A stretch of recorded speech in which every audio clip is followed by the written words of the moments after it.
आपण पाहतात crime news सतर्क भारत मार्शल टाइम्सवर। पुणे शहर गुन्हे शाखेच्या अनैतिक मानवी वाहतूक व व्यापार प्रतिबंध कक्षाने वेश्या व्यवसायाविरोधात मोठी कारवाई करत 4 महिलांची सुटका केली असून एका आरोपीला अटक करण्यात आली आहे। दिनांक 11 मे 2026 रोजी गुन्हे शाखेला मिळालेल्या गोपनीय माहितीच्या आधारे पुणे सातारा रोडवरील आंबेगाव बुद्रुक येथील द्वारका लॉजिंग अँड बोर्डिंग येथे महिलांकडून वेश्या व्यवसाय करून घेतला जात असल्याची माहिती मिळाली होती।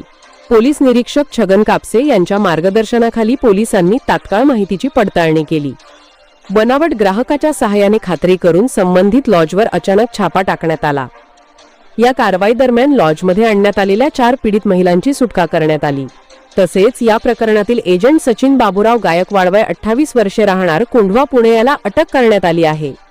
या प्रकरणी आंबेगाव पोलीस स्टेशन येथे गुन्हा क्रमांक 188/2026 नोंद करण्यात आला असून भारतीय न्याय संहिता तसेच अनैतिक मानवी वाहतूक प्रतिबंध अधिनियम अंतर्गत विविध कलमांनुसार गुन्हा दाखल करण्यात आला आहे।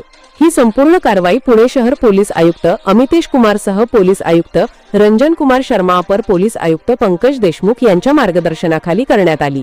या ऑपरेशनमध्ये पोलीस उपायुक्त विवेक मासाळ, सहाय्यक पोलीस आयुक्त विजय कुंभार, पोलीस निरीक्षक छगन कापसे तसेच गुन्हे शाखेच्या अधिकाऱ्यांनी आणि कर्मचाऱ्यांनी सहभाग घेतला। क्राईम न्यूज अपडेट पाहण्यासाठी पाहत रहा सतर्क भारत मार्शल टाइम्स पुणे।